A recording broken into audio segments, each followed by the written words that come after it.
Olá, família, tudo bem? Sejam bem-vindos ao Afropod, o nosso podcast de africanidades. E eu sou o Babá Borô. Hoje, no episódio que trazemos para vocês uma temática super interessante e diferenciada. No altar da ancestralidade, amor e casamento. Aqui estaremos com Cristina Lopes, juíza de paz e celebrante de casamentos renomada, amplamente conhecida dentro do Distrito Federal. E hoje vamos explorar o seu conhecimento, os seus saberes, para trazermos sobre a ótica da africanidade essa temática tão importante, amor e casamento. Seja bem-vindo ao Afropod, Cristina. Muito obrigada, que prazer estar aqui com todos vocês. Esse podcast é um podcast muito importante e é muito importante a gente falar sobre amor, sobre casamento dentro desse contexto. É realmente uma honra ter recebido esse convite e estar aqui.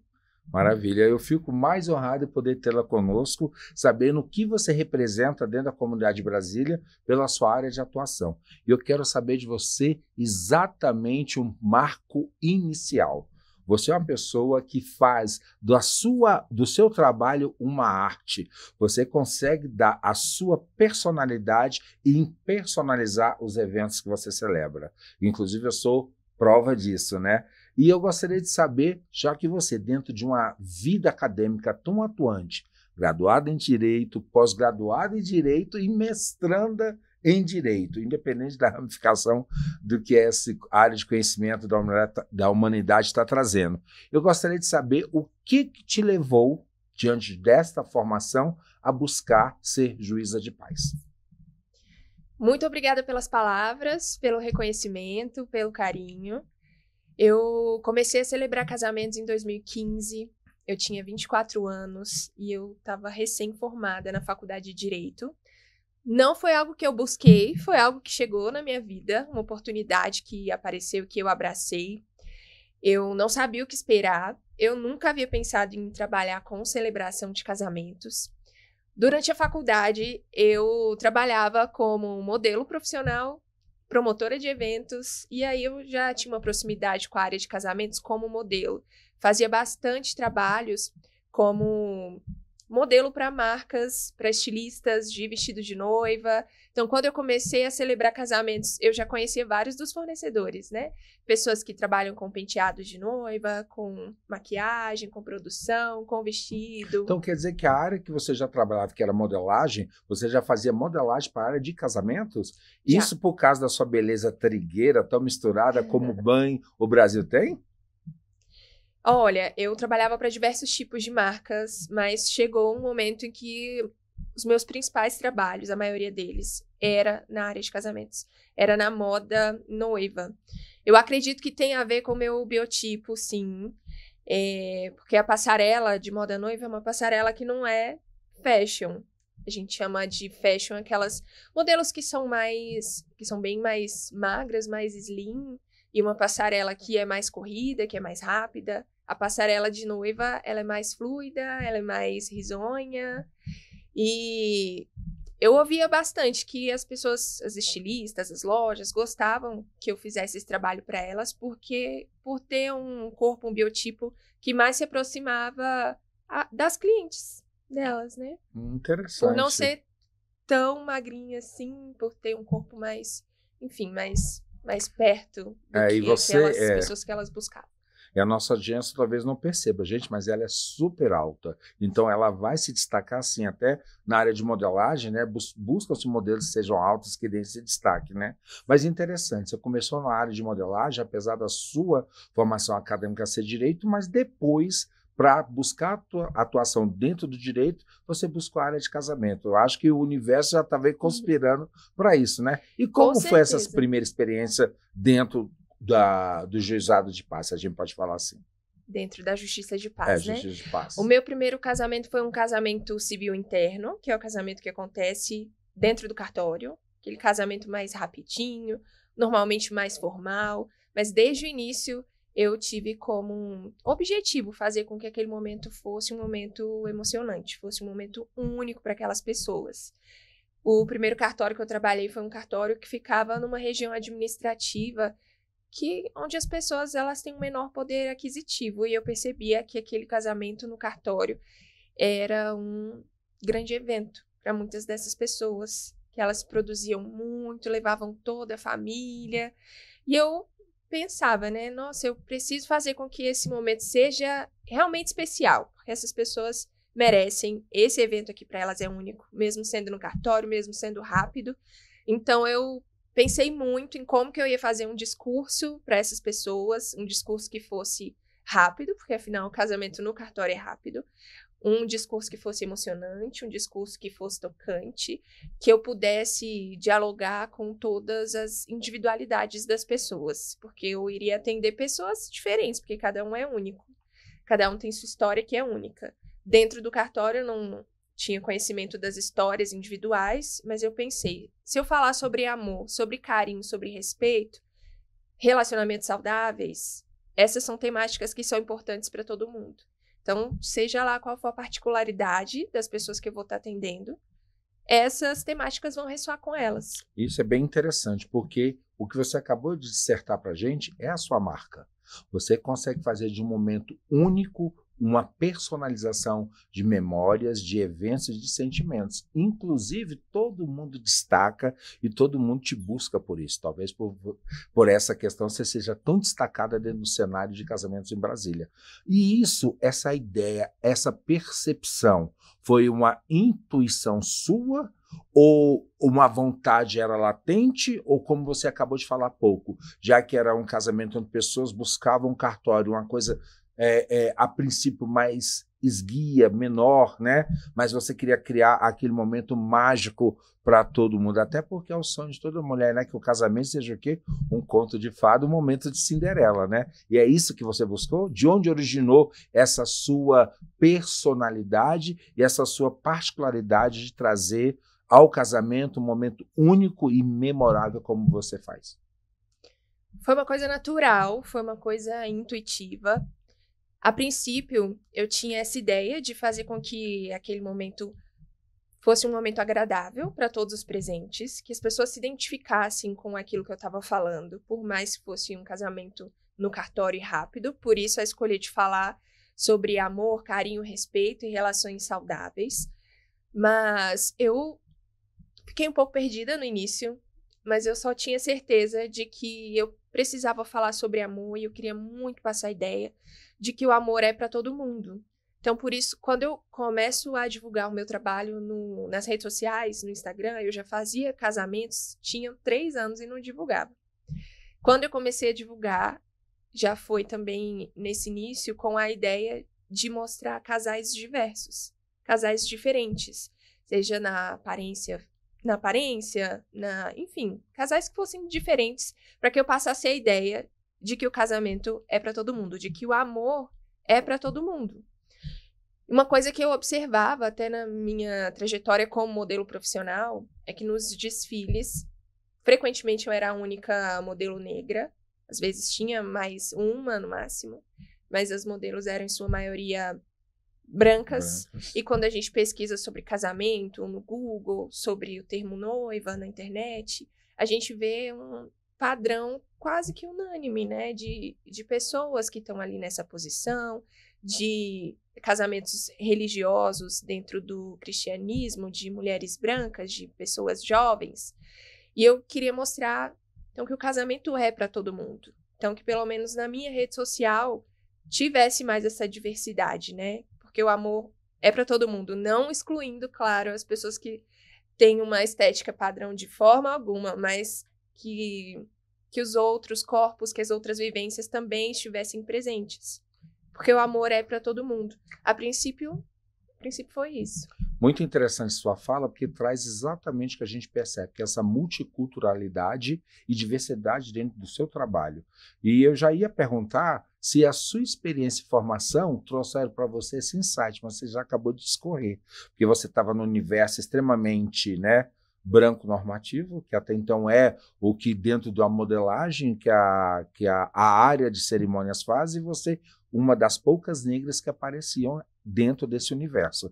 E você hoje, formado em Direito, dentro dessa atuação, uma negra em destaque. E já vou aproveitar essa temática. A gente sabe que essa é uma das nossas metas, trazer dentro das africanidades aquilo que se destaca como força de resistência, persistência, onde nós temos que ocupar todos os espaços, porque a eles nos cabe sim, pela competência e o direito de sonhar que todos nós temos. Nesse sentido, você acha que isso foi uma das temáticas formadoras da forma como você quis trazer o seu trabalho, já que você fala do amor como meta e sentimento universal, que ele está acima de qualquer discriminação, acima de qualquer desrespeito, ser um sentimento único que move todo mundo, e você trazendo, sim, a sua africanidade latente, linda e maravilhosa, todo respeito, e que você poderia fazer desse limão, que para nós não é, uma limonada para mostrar ao público que todos podem. Como você tem enfrentado isso dentro hoje do teu trabalho? Ou se existe essa prerrogativa de ter discriminação ou não pela competência do que você exerce? Existe também na sua área de atuação? Existe, mas eu acho que é uma coisa que é, infelizmente, natural para todas as pessoas negras, né? A gente passa por isso. Até a Beyoncé vai sofrer com racismo, sendo quem ela é, maravilhosa, muito famosa, a maior cantora, né, do mundo. E é claro que isso me atravessa desde a minha infância, desde que eu nasci. E tudo que eu já passei na minha vida construiu quem eu sou hoje. Quando eu era criança, eu sempre estive nesses espaços de ser única. Eu, meus irmãos, minha mãe, meu pai é um homem branco. Mas a gente, nos locais que a gente morava, onde a gente estudava, sempre em boas escolas particulares, meus pais proporcionaram para mim e para os meus 3 irmãos estudos em ótimos lugares, cursos extracurriculares, cursos de inglês, enfim. E nós sempre tivemos essa experiência de ser únicos. Isso é muito bom estar nesses espaços, mas a gente se sentia também deslocado. Uma coisa que marcou muito minha vida, que tudo que a gente passa na infância chega na nossa vida adulta também, né? Constrói a nossa personalidade. Uma coisa que me marcou muito foi o bullying que eu sofri na escola. Eu sofria muito bullying mesmo. Você é filha de mãe negra e pai branco? Por ser... Não tinha tanto a ver com os meus pais, mas com quem eu sou. Ali no dia a dia da escola, eu era muito diferente das outras crianças. A única com cabelo crespo. Às vezes tinha mais uma pessoa, mas assim, essa experiência de ser única. O principal foco do bullying era o meu cabelo. Eram xingamentos e humilhações por conta do cabelo. Passei por agressão física, inclusive, na escola. Então, isso aconteceu durante todo o meu período escolar. Foi uma coisa muito marcante. Muito marcante. E eu fui percebendo, só mais velha, essa questão dessa minha diferença estética com relação às outras crianças. Por que eu passava por isso? Por que era todo mundo assim contra mim? Eu não tinha amizades, não tinha amigos na escola, praticamente. Claro que não é que eu nunca tive, mas tinha uma pessoa só, enfim. A pessoa que não era escolhida na educação física para entrar nos times, enfim. Passei por essas coisas. Essa é uma situação que a maioria das crianças negras passam quando elas conseguem adentrar espaços tipicamente de branco por causa de uma condição social mais privilegiada. Eu também sou filho de mãe negra e pai branco. Meus pais também. Eu acho que já é um motiz de famílias que são miscigenadas darem aos seus filhos a educação como mola, instrumento de alavancar o progresso e o entendimento da respeitabilidade, que sabe exatamente aonde a sociedade vai querer pegar para te colocar dentro do espaço menor que não lhe cabe. Isso eu também passei muito dentro da escola, mas consegui, através da educação, ver o cenário e o mundo com outros olhos e mostrar que a competência ela vem pelo aquilo que você lapida dentro de você e não pela herança que você traz na pele. Até porque, como eu falo sempre, eu não sou filho de escravo, eu sou filho de reis e rainhas e que aqui tentaram escravizar. E a gente tem aqui esse mote de fazer a história prevalecer o que ela verdadeiramente é. Você acha que o que você passou, então, nessa sua infância, muito marcante, como eu acabei de falar há pouco, pode ter sido um dos fatores que te levaram a fazer direito? Porque, veja bem, eu lembro quando eu sentia também o bullying que eu passava, Eu queria entender por que eu era tão perseguido por ser o que eu era, sem não ter feito nada para ninguém. Mas eu falava para mim, que minha mãe sempre falava, filho, você tem que estudar para você crescer, para você ser alguém na vida. E eu falava para mim, eu quero ser algo aonde eu me destaque para mostrar para as pessoas que, ao estar destacado, eu quero tratar todo mundo como igual. Era isso que eu sempre quis fazer. Era isso que eu, quando nas minhas orações, até então cristão naquela época, né, e falava, Papai do Céu, é o que eu quero para mim. Ter a oportunidade de mostrar que eu sou muito maior do que simplesmente a cor da minha pele, que vale a minha essência. E vendo você passando isso, né, e tendo essa formação em direito, eu já pensei, pode ter sido daí um mote que levou ela a querer fazer direito para trabalhar exatamente com a lei, né? Com a legislação e com o poder que a sociedade civil tem de empoderar o quê? A igualdade, né? E isso poderia ter sido uma vertente para você? Ou só foi um insight meu aqui? Isso que eu passei na infância foi, eu acho que tem muito a ver com o fato de eu querer mostrar que o amor é para todo mundo, de eu querer acolher todas as individualidades das pessoas. Que comigo ninguém vai passar por preconceito ou vai ser tratado de forma diferente por ser quem é, né? Então, mas com relação ao direito, eu acredito que não. Quando eu estava nessa fase de escolher qual curso que eu ia fazer, estava totalmente perdida. Eu acredito que isso acontece com vários adolescentes, de não saber o que vai fazer, né? Eu estava muito em dúvida, eu não sabia o que eu queria fazer. Então, eu fui para aquilo que eu era boa durante a escola, que era matemática, porque, na verdade, meu primeiro curso foi engenharia civil. Sério? Sério. Então você não passou para... Não foi direito a primeira opção? Não foi direito a primeira opção.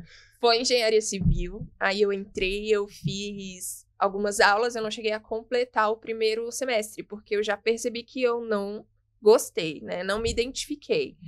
E aí eu fui para um outro curso totalmente diferente, na mesma faculdade.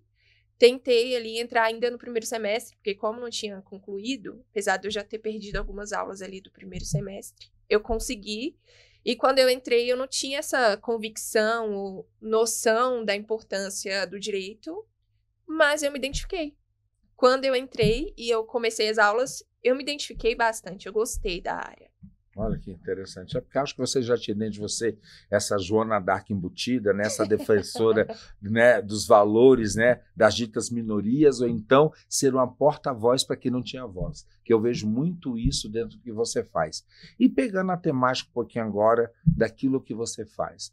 Como que você prepara a sua fala, o seu discurso? Como que você adentra dentro daquilo que a gente percebe quando você está ministrando uma cerimônia, que você consegue tocar tanto na alma das pessoas? É um negócio surreal.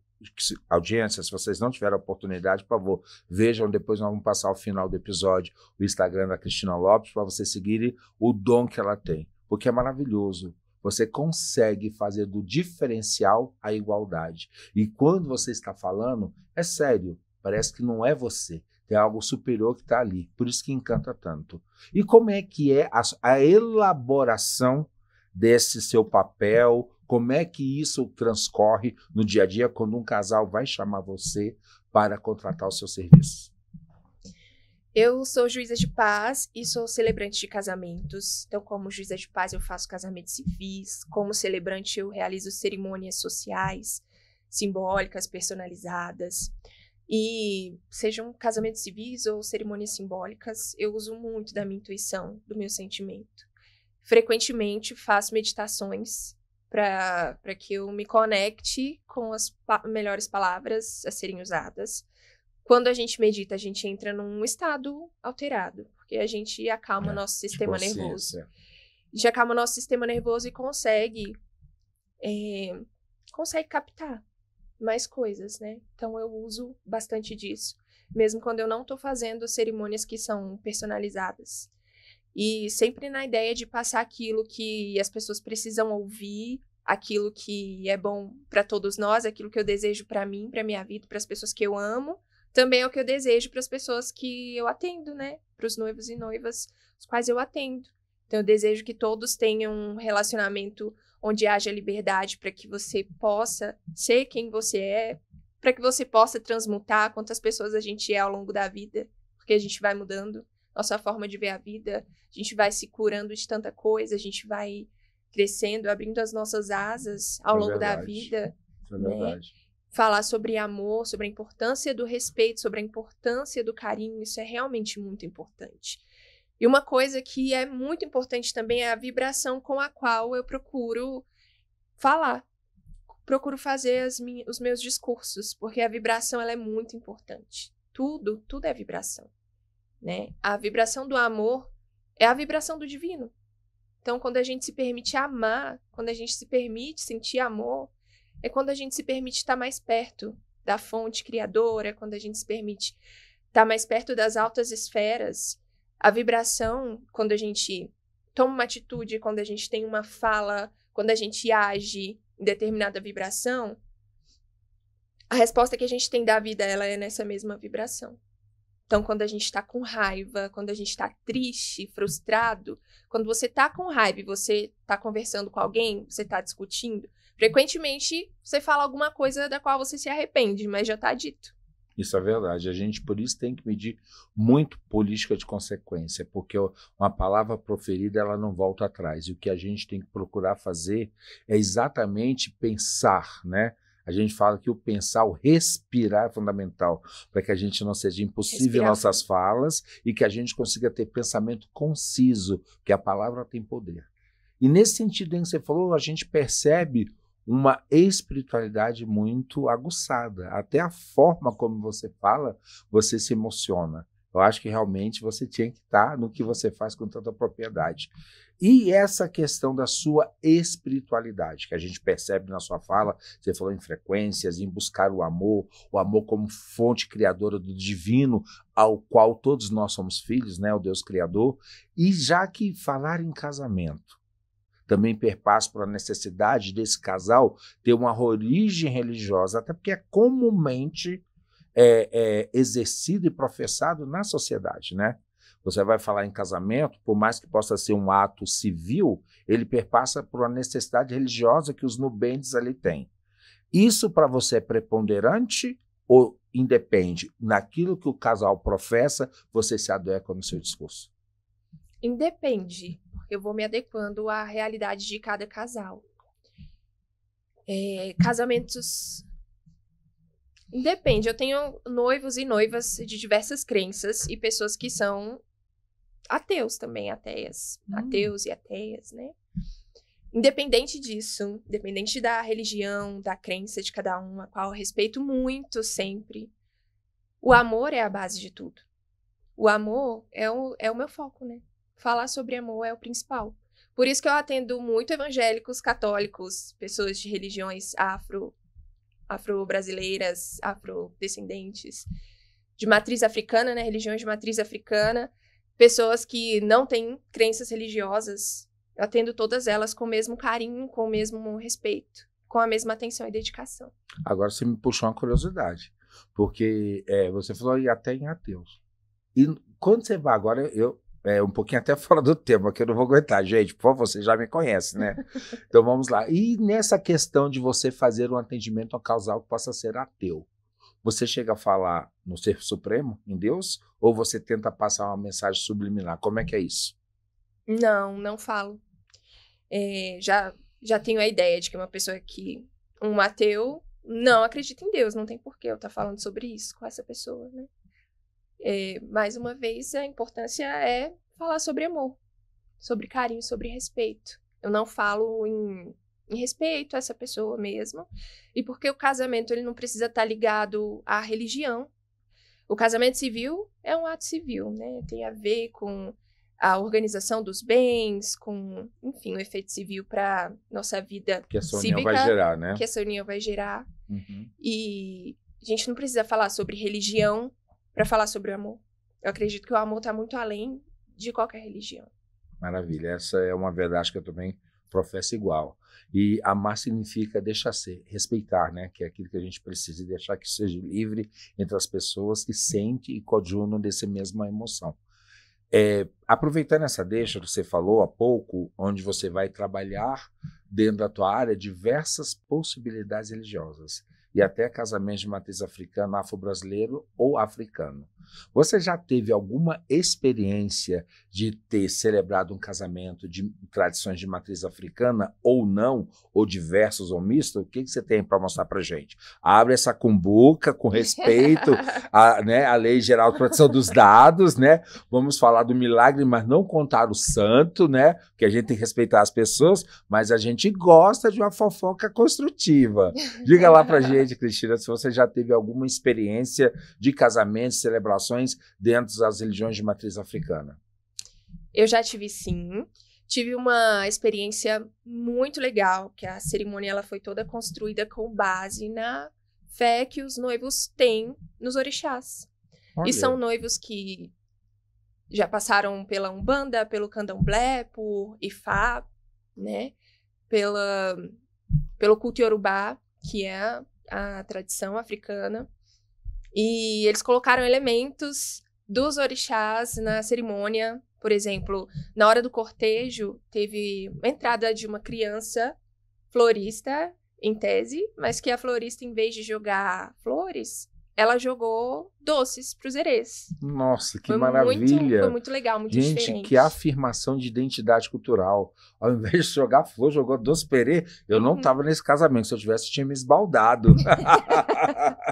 Nossa, que interessante. Foi muito interessante. Além das músicas também, que foi um outro elemento. Eles colocaram músicas que enalteciam os orixás, a cultura, né, dos orixás.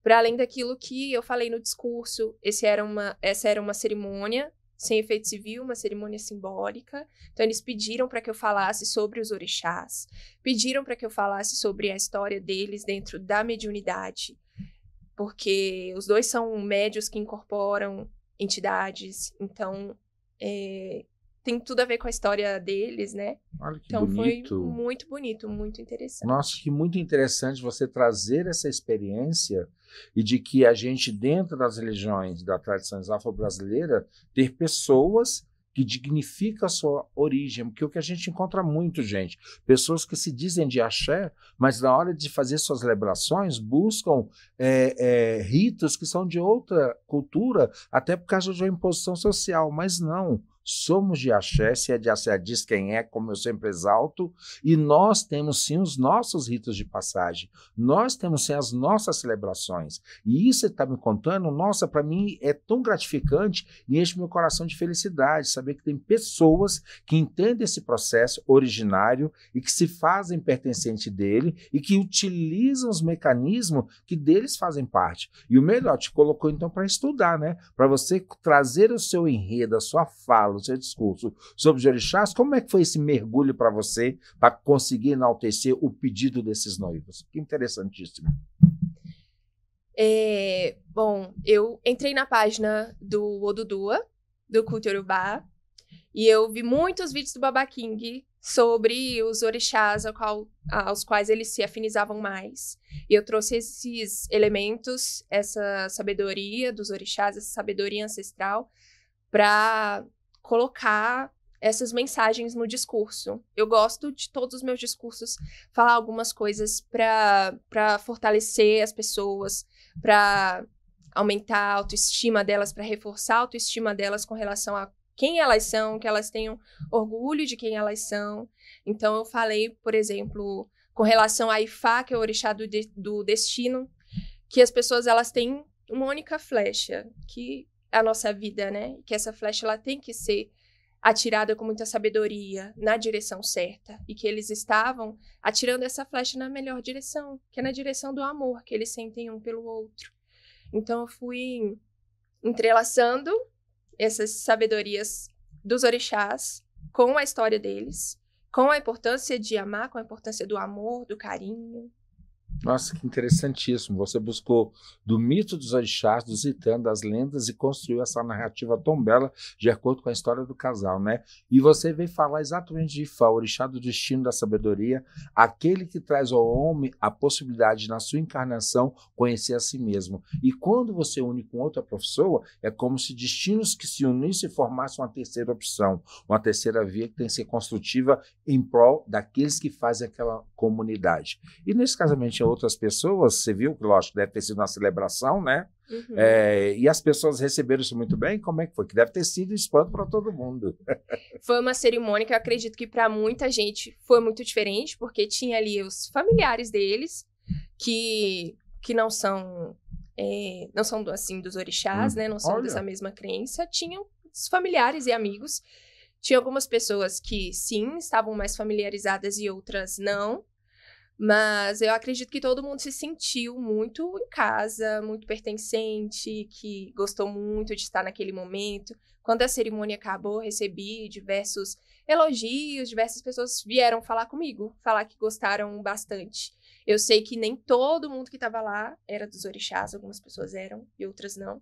Mas eu gostei muito deles terem essa ideia de trazer esse lado deles para a cerimônia, para mostrar para as pessoas que não tem nada demais, que é algo que é muito bonito. Não, com certeza. E elementos fortíssimos dentro do que você falou, né? E que resgata essa afirmação cultural, né? Eu já estou preocupado, é o seguinte, os docinhos foram chegados no chão, depois os gordinhos da festa conseguiram comer, porque se eu tivesse lá, eu ia deixar passar. Maravilha. E você tem algum outro exemplo que possa ter sido diverso, já que esse casal, ambos eram de uma filosofia de matriz africana. Já teve, assim, um casal misto, que um era, outro não era? Já passou por essa experiência também? Já também. Sério? Teve uma cerimônia em que a noiva era devota de orixás e o noivo era evangélico. Então, são duas vertentes muito diferentes. E até antagônicas, pelo princípio que a sociedade prega, né? Sim, pelo que a sociedade prega, sim. Mas eu achei muito bonito, eu achei muito significativa a história deles, como que eles se respeitam, o tamanho do amor que eles sentem um pelo outro. É muito legal o brilho nos olhos com o qual eles se olhavam durante a cerimônia, admirando o que cada um é, mesmo com as suas diferenças. Isso foi muito legal, muito bonito. E no seu discurso você acabou abordando cada etapa religiosa de cada um? Ou seja, você falou de orixá, você falou do cristianismo, ou você tentou buscar um discurso mais holístico, sem entrar nas particularidades para não criar aí, né, deixar todo mundo meio que ressaltado acerca dessa dita diversidade? Nesse discurso, eu não falei sobre os orixás ou sobre a religião evangélica. Eu abordei a beleza da diversidade, abordei o quão importante é o respeito, as individualidades de cada um, como o amor transcende qualquer particularidade, como é linda a forma com a qual eles se amam, se respeitam e se admiram. Foi nessa vertente que eu fui nessa cerimônia específica. Nossa, muito lindo isso. Olha, outro queria ter sido a música, gente, para ter dado lá, para saber como tivesse sido esse impacto. Agora, como desafio, eu te pergunto, você já passou dentro da sua área de atuação? Teve alguma cerimônia que te impactou profundamente e por qual motivo? Teve sim, e essa cerimônia já aconteceu há bastante tempo, há muitos anos, mas até hoje, ao lembrar, ela me impacta. Era um casal em que o noivo havia perdido o pai havia falecido, tinha pouco tempo. E quando eu conversei com esse casal, eles me contaram sobre isso. O noivo me contou que a mãe estava muito fragilizada, a família como um todo, porque tinha pouco tempo do falecimento do pai dele, que era uma temática sensível, né? Mas que ele queria que eu falasse sobre isso e que eu falasse alguma mensagem para a mãe dele, para confortar o coração dela, porque até então ela morava com o filho depois do falecimento do pai, e esse filho estava se casando, ia sair de casa e ela ia ficar em tese sozinha, e ela estava muito feliz com o casamento do filho, mas ela também estava passando por um sofrimento nesse momento por conta disso, né? Muita coisa, muita mudança na vida, né? E foi muito impactante quando a cerimônia começou.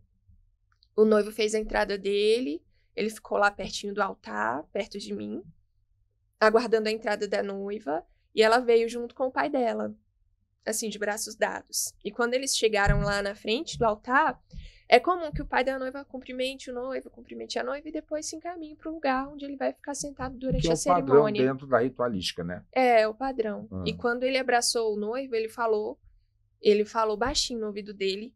Eu só ouvi porque eu estava muito perto. Ele falou assim: a partir de agora eu sou seu pai. Você é meu filho.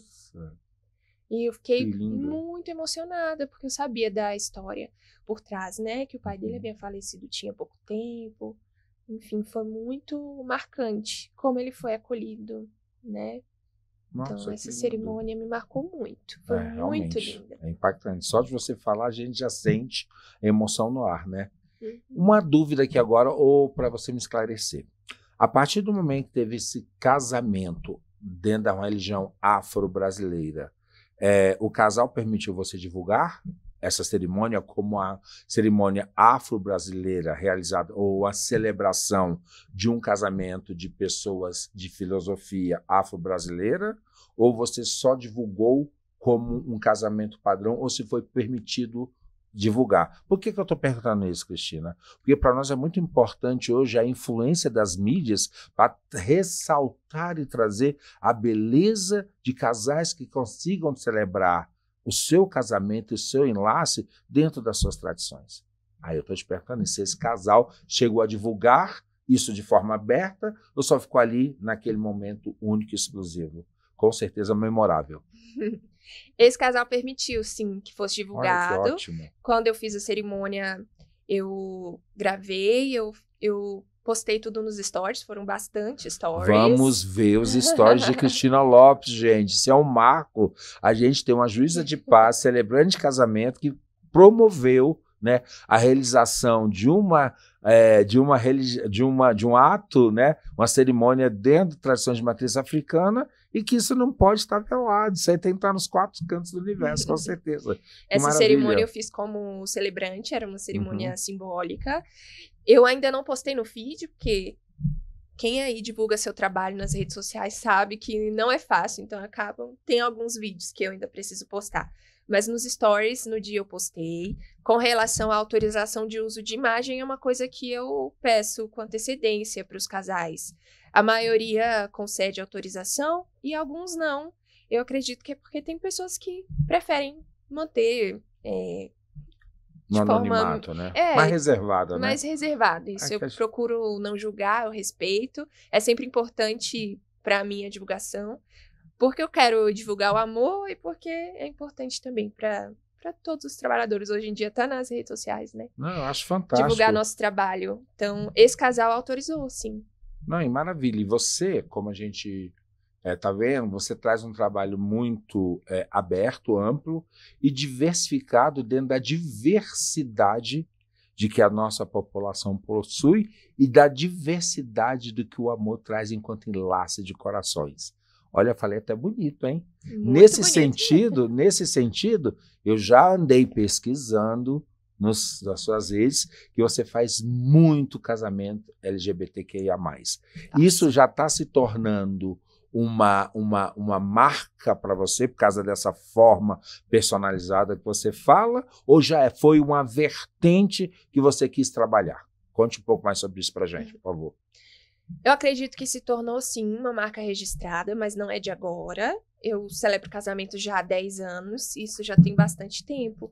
Eu já dei várias entrevistas sobre o assunto e acredito que essas entrevistas e a minha forma de divulgar também acabaram me fazendo ser uma referência também para casamentos homoafetivos.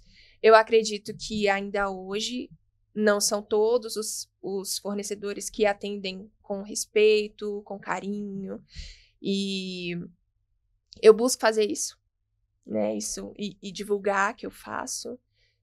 E as pessoas acabam me procurando por isso, porque elas sabem que vão ser tratadas com carinho, com respeito, e que a cerimônia vai ser uma cerimônia emocionante, vai ser uma cerimônia única.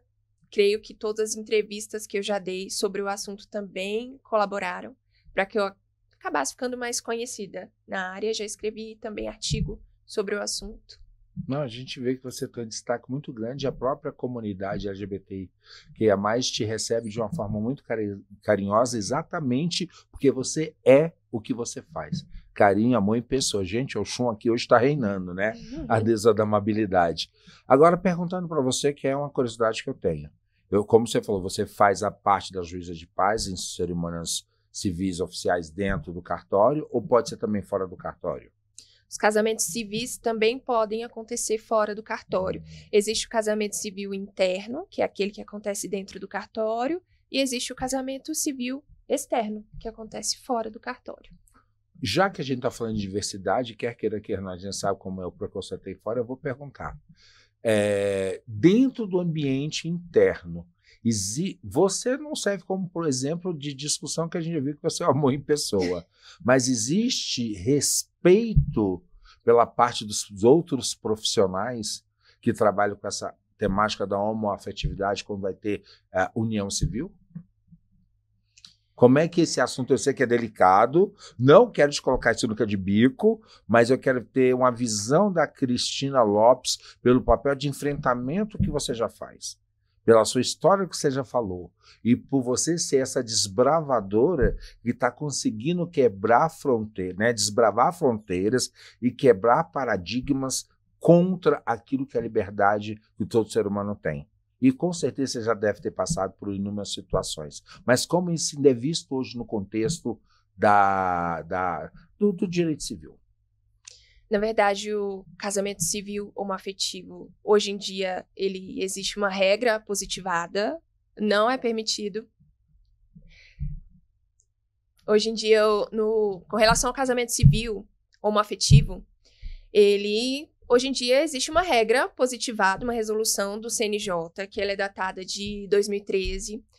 Não é permitido que as autoridades que fazem casamentos civis se recusem a realizar essas cerimônias. Então, é obrigatório que sejam realizadas. Mas eu sei que nem todos os profissionais dessa área estão de acordo. Fazem, mas nem todos concordam. É isso. Entendi. Acho que isso é uma barreira que a gente tem que enfrentar e saber lidar com isso, né?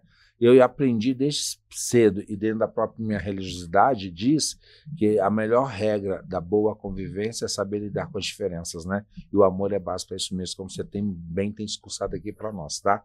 Mas eu não podia deixar de fazer essa pergunta para entender um pouco do enfrentamento que você passa, que é um desafio. Você quer queira, quer não, vem dentro de uma profissão ou de uma formação que a gente sabe que ela é tradicional. E você quer queira que não, pelo papel e pela forma que você atua, você quebra paradigmas, né? E a gente sabe que você deve ter os seus desafios e os seus enfrentamentos internos para fazer o que você faz, tendo a origem que você tem e principalmente a aceitabilidade que te traz projeção, né? Então a gente não pode deixar passar isso batido. Nesse sentido, quando você percebe que tem isso, já que existe um código, né, público e que determina um formato de atuação civil, já que existe a realidade que está na comunidade. Como que você acha que a educação, nesse sentido, ela pode ser um viés para trazer para nós, pessoas do cotidiano, do dia a dia, para que possa trazer para a gente a possibilidade de, pela educação, a gente conseguir trazer respeito e amor às pessoas? Eu acho que o mais importante na educação é ensinar sobre o respeito. Ensinar sobre o respeito às diferenças, sobre a importância da gentileza, sobre... Enfim, acho que é o mais importante. É interessante. E a gente precisa entender dentro desse processo, gente, que quando a educação vem, ela vem para trazer ao homem a possibilidade do pensar, né? Eu acho que quanto mais educação nós tivermos, vai trazer para as pessoas a possibilidade de criarem juízos de valor, conhecimentos de causa e efeito e entender que uma mente expandida, ela não retroage. E a partir do momento que a gente consegue entender como o outro pensa, quando o outro sente, a gente tem que entender que o espaço de cada um no seu universo tem que ser o quê? Legitimado e aceito. Isso que faz com que a sociedade possa se tornar melhor. Cristina, me traga um exemplo de um casamento aonde a família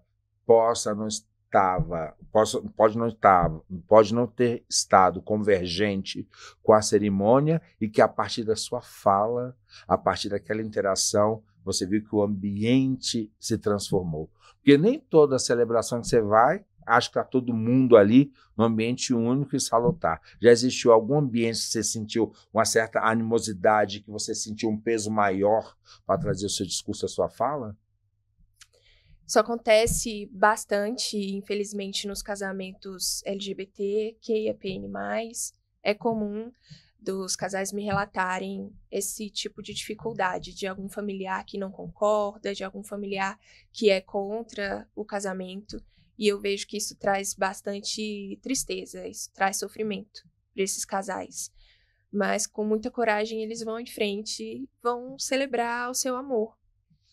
Já aconteceu algumas vezes de me falarem, olha, eu não sei se a minha mãe vai, ela não tá querendo ir, ela disse que vai pensar, que tá pensando. De me falarem, olha, minha mãe não vai. Só que aí a mãe aparece na hora, né? Eu lembro de uma cerimônia que isso aconteceu. A mãe chegou e a mãe fez a entrada com o filho. Era um casamento de 2 noivos, de 2 homens. E eu acredito que ela se emocionou, que ela gostou muito da cerimônia. Ali na hora da cerimônia as pessoas são todas sorrisos, normalmente. Eu sei porque por conta do contato que muitas vezes eu tenho com o casal anterior à cerimônia, né? E é isso. Eu imagino que devam ser impactos muito fortes naquilo que você tem que trabalhar diretamente para que você consiga trazer a vivência, a harmonia e o amor naquilo que for trabalhado até dentro da sua própria mensagem, né? Que vai falar de amor, de afeto, de acolhimento, de inclusividade e num momento tão específico, único, né? Que é essa celebração. Eu vejo que recentemente você tem trazido uma pitada de espiritualidade nas suas divulgações. E há pouco tempo. A gente percebe pela sua fala, até quem é de orixá ou quem tem uma espiritualidade um pouco mais acentuada, seja ela porque é um sacerdote, independente da vertente, mas a gente acaba pegando nuances do ser humano, que a gente aprende a lidar com o comportamento e avaliar as pessoas por aquilo como elas agem. E eu tenho visto que você tem dado uma conotação muito espiritual dentro das suas postagens. Isso é porque é uma vertente de um momento específico da humanidade, onde as pessoas estão buscando cada vez mais o seu propósito, o seu legado com Deus, naquilo que acreditam, ou porque a Cris viu nisso um momento de se resgatar dentro do próprio trabalho de amor, de afeto e de inclusão que você faz? Eu acredito que tem a ver com aquilo que eu vim fazer aqui na Terra, com a minha encarnação, com o meu propósito, com as tarefas, com aquilo que eu vim, que eu trago como tarefa aqui da minha encarnação, da minha vida. A vida do ser humano, ela não é só matéria. Nós somos matéria e nós também somos espírito. Eu acho importante falar sobre isso nesse momento. Eu acho que é muito importante a gente ser quem a gente é, que a gente possa deixar fluir a nossa essência, e a espiritualidade faz parte da minha vida já tem muito tempo, na verdade quase a vida toda. Então é só agora que eu tô começando a falar de forma mais aberta sobre isso, mas faz parte da minha vida e do meu trabalho com os casamentos já tem tempo. E nem sempre eu falei isso para casais ou não, mas nem tudo aquilo que eu falo num discurso de casamento foi trazido pelo casal. Eu consigo captar esse campo, essa essência, para além daquilo que os casais me trazem, né? Quando eu era criança, Acontecia de eu sentir presenças na minha casa, no meu quarto, e morrer de medo, não entender o que estava acontecendo e ter muita dúvida. Será que existe mesmo alguma coisa a mais? Será que tem um fantasma aqui? A gente, né, vê os filmes sobre fantasmas. Será que não tem? Meu Deus, o que está acontecendo? Eu tinha muito medo. Muito medo, porque quando a gente não entende sobre um assunto, é que a gente tem mais medo, né? E eu também costumava pensar muito sobre o que acontecia após a morte. E eu lembro de pensar nisso muito pequena. Muito criança. Eu ficava pensando nisso e eu queria muito saber. E eu pensava, como eu vou descobrir? Como eu vou saber? Meu Deus, se eu tô aqui, eu não tenho como. Não tenho como saber sobre isso. E eu tinha essa dúvida, mas tinha esse medo. Você sentia as presenças, mas não via. Você tinha evidência? Não. Escutava, tinha audição? Não. Só sentia a presença? Sentia. Era uma sensação de que tinha algo ali, sabe? E tinha muito medo, muito, muito medo. E você chegava a comentar com seus pais, tudo isso, ou você guardava só para você? Eu guardava para mim. Aí você foi crescendo com isso e essa vontade, esse chamado de entender o que era aquilo e que te levou para você ter essa visão mais holística da vida? Aconteceu também de eu ter uma saída do corpo consciente, uma projeção astral. E esse foi um acontecimento que não tinha como eu dizer que não existia nada mais, que era só o corpo físico, porque eu acordei de madrugada e fui tentar pegar meu celular e minha mão atravessou meu celular e a cama, porque estava em cima da cama e eu não conseguia pegar. Eu levantei e comecei, e o meu quarto era o meu quarto, mas ele estava muito diferente. Tudo estava em slow motion e eu via a poeira passando. Parecia que eu estava num tempo diferente. Tinha alguma coisa errada. Eu não entendia o que estava acontecendo, né? Resolvi, dentro do meu quarto, entrar no banheiro e me olhar no espelho. E quando eu me olhei no espelho, eu levei um susto porque eu vi um corpo translúcido que tinha... Mas era a sua imagem? Ou era uma outra imagem projetada? Ele era transparente. É difícil explicar com palavras. Era um corpo fluídico, né? Você não conseguia definir formas, né? Ele tinha uma forma humanoide, mas ele era transparente. O que eu via de cores tinham eletricidades verdes que passavam pelo corpo todo. Eu via essas eletricidades. Você tinha quantos anos na época? Por volta de... Eu tinha 20 e poucos. 20 e poucos anos. É. E a vida inteira já com essa sensação que existia, né? De presenças, né? Uhum. E de repente teve essa experiência de projeção astral. Tive. Eu percebi que eu continuei um pouco confusa, eu me assustei porque eu continuava sendo quem eu era. Eu continuava sendo eu, achando estranho o que está acontecendo aqui no meu quarto. Eu vi que era um corpo diferente, eu resolvi sair do meu quarto com a ideia de ir para a rua. Eu já imaginava que eu ia encontrar coisas diferentes, que eu estava numa outra dimensão. Só que antes eu estava na sala, indo para o rumo da porta, fazendo esse caminho. Só que aí o medo veio muito grande do que eu poderia encontrar, do que eu ia achar. E era um medo muito grande. Eu acho que eu nunca senti esse medo no corpo físico. O corpo físico, ele limita a gente, né? Sim. Até porque foi uma projeção espontânea, ela não foi uma projeção programada, né? A gente sabe que a projeção astral, para quem estuda temática, né? Você consegue fazer desdobramentos do corpo físico de forma consciente e com fins específicos. Neste caso, você teve uma projeção espontânea, você não esperava e você via seu corpo físico, porque tem pessoas que se projetam e vê o corpo físico. Eu não tive a ideia de olhar para o rumo de onde ele estava. Mas, quando me bateu esse medo muito grande, eu fui direto exatamente para onde ele estava, para voltar para o corpo.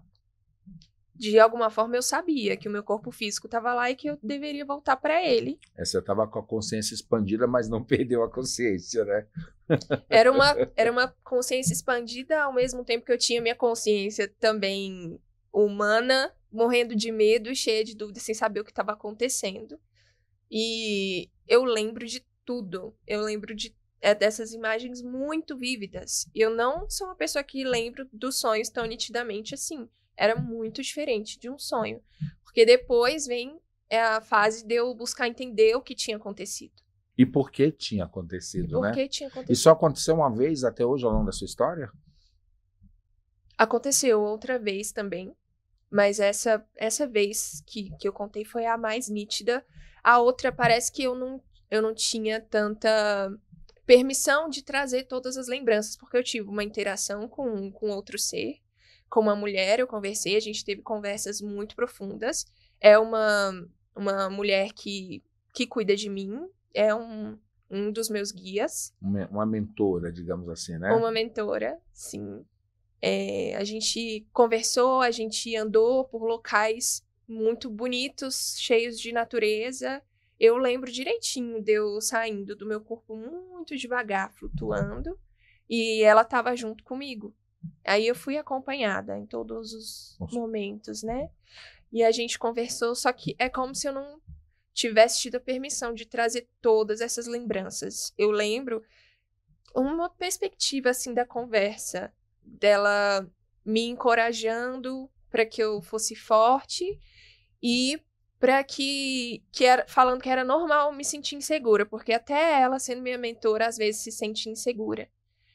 Que por mais que ela tenha mais consciência que eu, até ela tem as inseguranças dela, às vezes ela tem alguma dúvida se ela tá agindo da melhor forma, que ela também tá no caminho de evolução dela, né? Perfeito, perfeito. Interessante isso, estou falando porque você teve essa experiência lá quando você tinha 20 e poucos anos, hoje depois de 10 anos, próximo de quando você se graduou, né, pelo que eu estou entendendo, e depois de passar de tanto tempo, de lá para cá. Isso pode ter sido um fator marcante para você desenvolver o conhecimento acerca da sua espiritualidade? E como é que você tem trabalhado isso? Com certeza. As experiências extrafísicas, as experiências espirituais que eu tive, elas me levaram também a buscar conhecimento em livros, em conteúdos de outras pessoas mais entendidas no assunto, e isso foi muito importante para mim. Por isso que eu acho que é importante também eu estar falando sobre isso, porque como me ajudou a ouvir pessoas falando sobre isso quando eu precisei entender, quando eu estava com medo, quando eu estava com dúvida. Então, ouvir outras pessoas que já tinham passado pela mesma coisa e que tinham um entendimento maior sobre isso, foi muito importante para mim, para eu entender que estava tudo bem, para eu entender que faz parte do meu caminho. Essas experiências aconteceram e elas me fizeram entender muita coisa. Todos os livros que eu tive acesso, eu amo ler. Eu leio muito, muito, muito, muito, muito. Não só sobre espiritualidade, sobre saída do corpo, porque depois dessa primeira experiência de projeção astral, eu fui ler livros sobre isso especificamente. Eu queria entender o que tinha acontecido, o que é isso, o que aconteceu. E eu sei que se eu já tivesse esse conhecimento, se eu tivesse, por exemplo, lido antes de ter acontecido, eu não ia ter todo o medo que eu tive. Poderia ter uma experiência mais proveitosa. Então, o conhecimento também que a gente busca em conteúdos é extremamente importante, para além só das experiências que acontecem. Que enriquece, né? Traz o entendimento, como você falou, principalmente a segurança de você perceber isso como naturalidade de um processo que faz parte da sua essência enquanto ser espiritual, né? Mas bem desafiador, né? Até Sim. Pela própria área de formação. Por que eu pego nesse ponto? O direito, não que ele tenha que ser ortodoxo, mas o que você viveu é transcendental, é dimensional, né?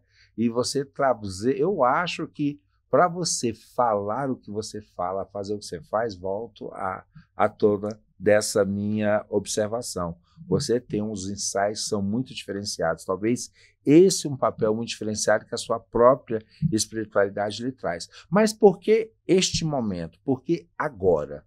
Por que você está querendo trazer à baila, à tona, a necessidade de você, dentro do trabalho que você faz, destacar a espiritualidade? Porque a gente está num momento de transição planetária.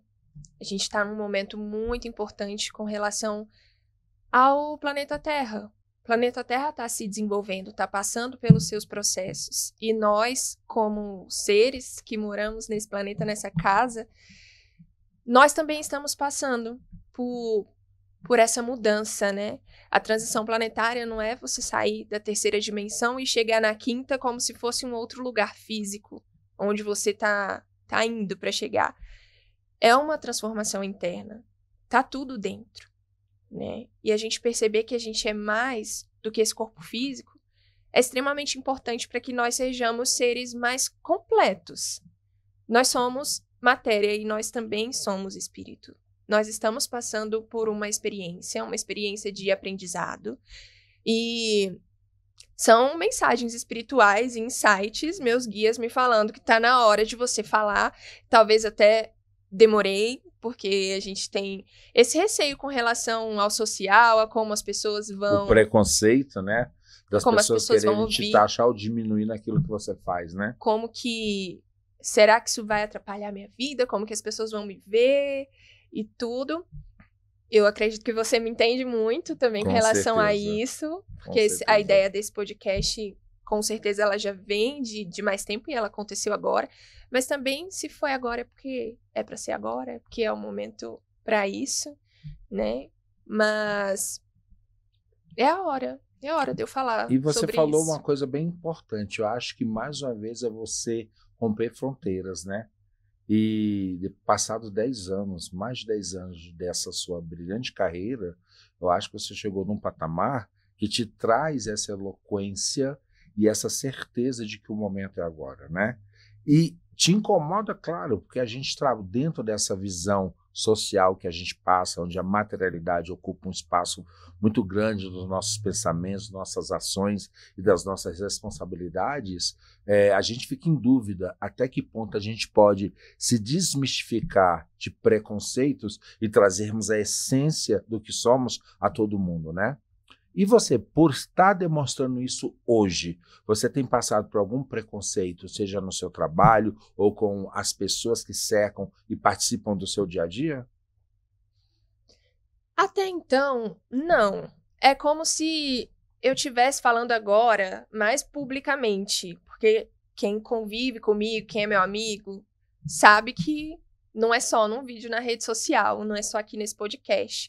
Se eu estiver num restaurante com uma amiga, eu vou acabar falando sobre isso. Então, faz parte de mim. É como se eu estivesse percebendo ainda mais a importância de ser quem eu sou. Eu sou assim já tem tempo.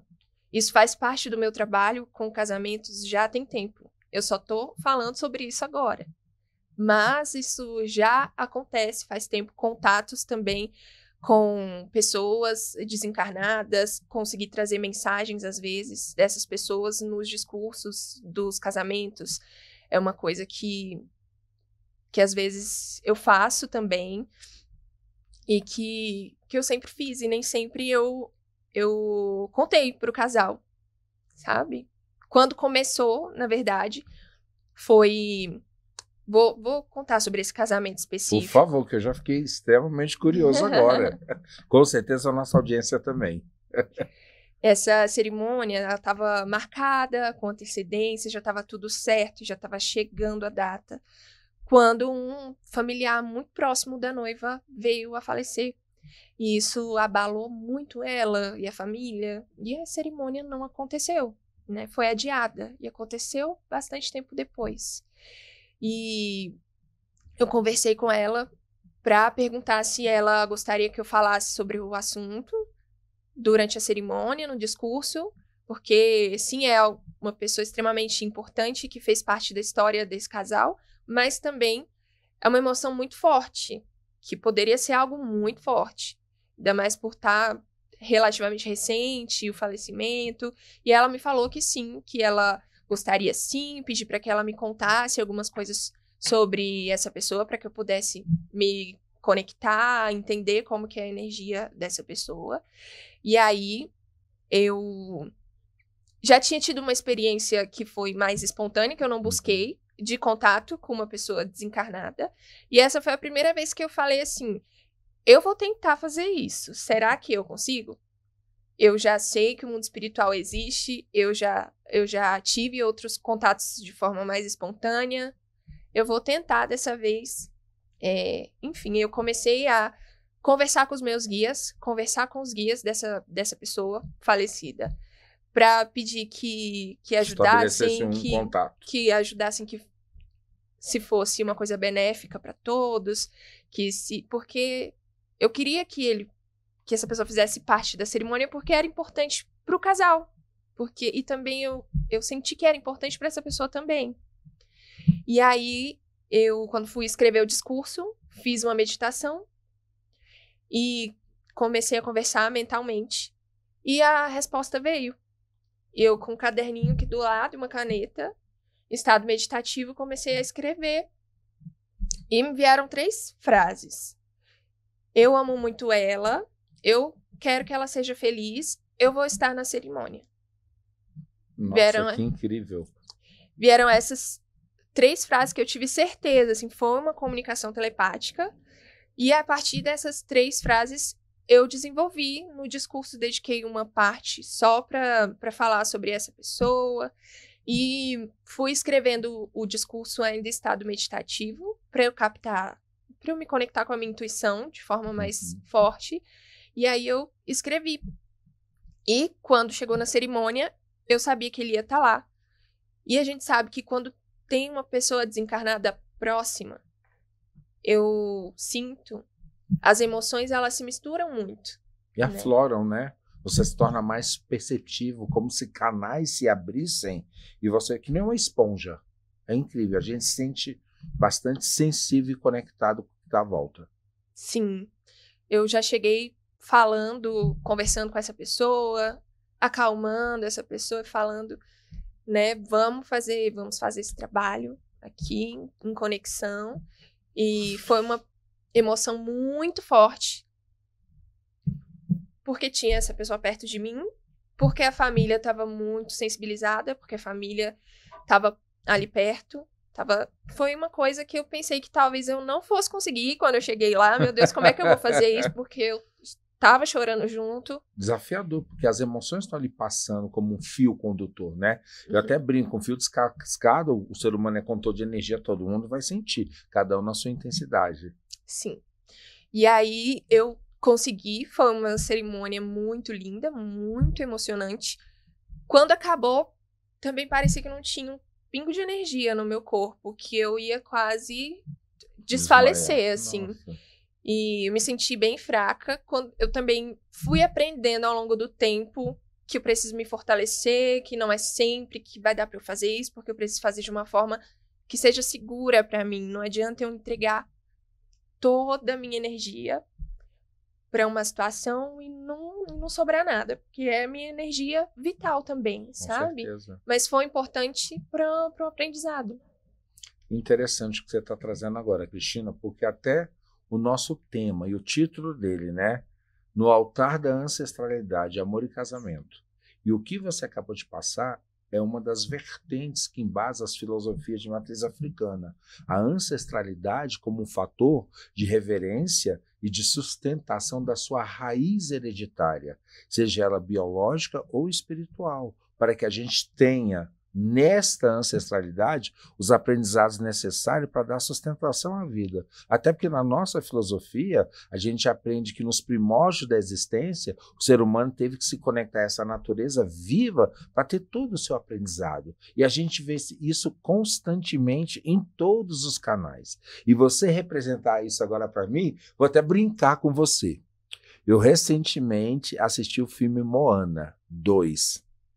E tem uma parte, nossa, você falando, eu tive assim, te olhando, eu estava vendo aqui do seu lado, uma parte do filme, aonde ela se conecta com a avó dela, porque ela tinha um processo de encorajamento e ela não sabia o que fazer. E ela fez a invocação à natureza e a avó dela aparece dentro de um plano e as duas começam a dançar. E nessa dança ela transmitiu todo um conhecimento que ela precisava absorver e levar para o seu povo para um desafio que ela tinha para executar dentro do filme. Não vou dar todo spoiler, tá, gente? Mas vale a pena. E você me mostrou isso, eu estava vendo isso aqui agora. Muito Que interessante. eu quero assistir, eu não assisti Por favor, nem o 1 e nem o 2. não, assistam. Eu sou manteiga derretida, né, gente? Sou filho do Oxum. Então eu chorei no filme, no desenho que é lindo. Aliás, a Disney tem dado um boom, né?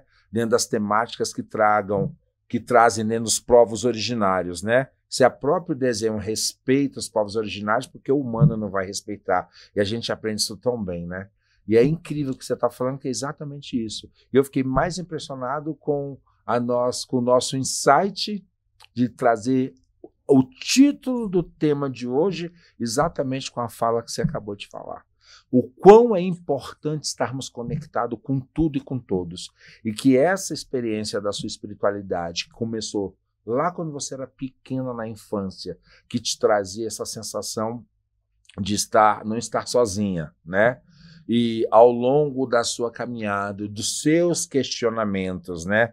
Porque eu acho que é isso que é muito importante no ser humano, o questionamento, né? E aonde o ser humano vai ser o quê? Filosófico, porque a filosofia é isso, é querendo entender os porquês da vida, porque a vida do homem, dentro da inconstância da sua própria natureza, tem que fazê-lo movimentar para conhecer e empreender o que ele precisa.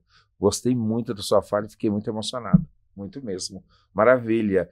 Espero, daqui por diante, ver mais e mais postagens que possam trazer exatamente essa fala, onde as pessoas consigam entender que dentro da temática que você exerce, que a gente vai te ver sempre como uma representante da lei.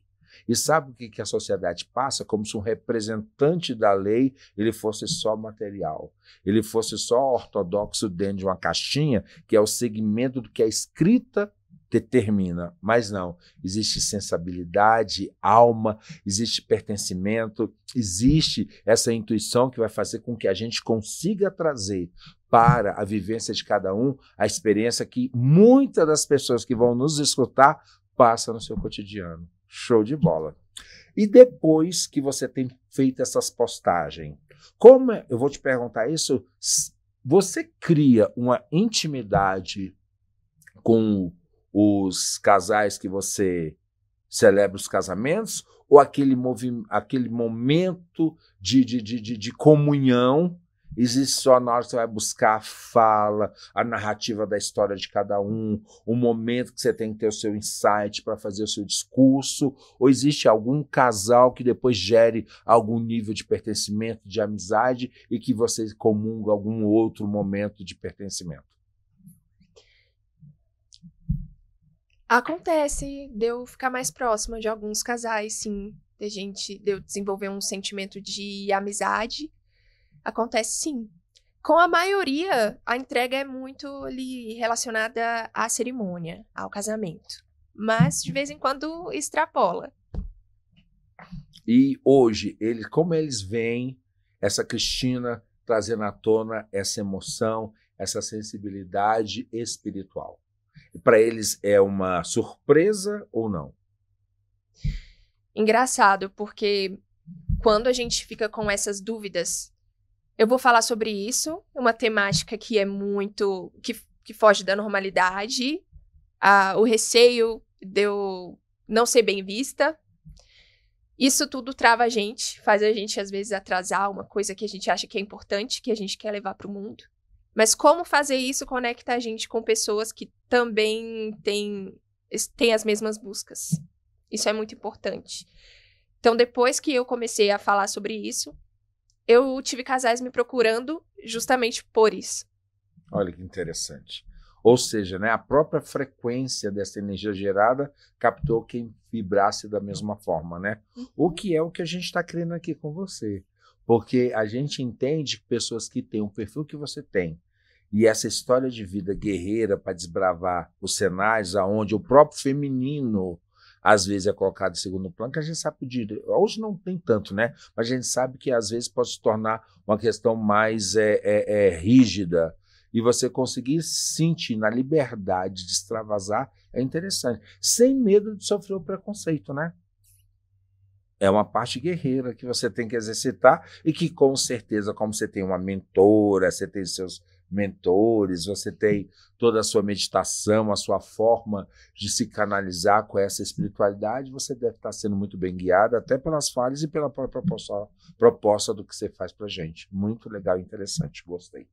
Muito obrigada. Muito legal. É importante dizer que é quem eu sou. Eu só estou sendo quem eu sou. E não é só por conta do meu trabalho com casamentos. Isso está presente nas minhas amizades, na minha relação com a minha família, todos os lugares. É quem eu sou. Maravilha, isso é muito importante. E você trazer essa mentalidade, essa fala e esse formato gera com que as possibilidades sejam mais inclusivas, né? Não só pela questão do próprio união, do casamento, mas também pela divulgação do amor. Nesse sentido, como é que você traz como mensagem destacada para que as pessoas ainda entendam que vale a pena celebrar o amor? O amor é a base do nosso universo, é a base da nossa vida. Quando a gente se conecta com o amor, com as altas vibrações, a gente está se conectando com o divino, com melhores possibilidades para a nossa vida. Eu havia mencionado sobre a raiva, por exemplo, que é um sentimento de baixa vibração. Quando a gente fala algo estando com raiva, não bate da melhor forma e a consequência que a gente recebe da vida também vem nessa mesma baixa vibração. E da mesma forma acontece quando a gente toma atitudes, quando a gente tem falas e ações em alta vibração. Quando a gente está sentindo alegria, quando a gente está sentindo confiança, quando a gente está se sentindo pertencente, quando a gente sente que a gente é merecedor, que a gente merece ser amado, que a gente merece amar e ser amado. É quando a gente constrói uma realidade de maior alta vibração pra gente, quando a gente constrói uma realidade melhor. Por isso que se diz que a gente constrói a nossa realidade, a gente gera os acontecimentos da nossa vida, é nesse sentido. É por conta da vibração com a qual a gente age, a gente vive. Então, é muito importante que a gente vibre nas mais altas vibrações conforme a gente conseguir, porque somos seres humanos e estamos aqui para passar por experiências e sentimentos que são humanos também.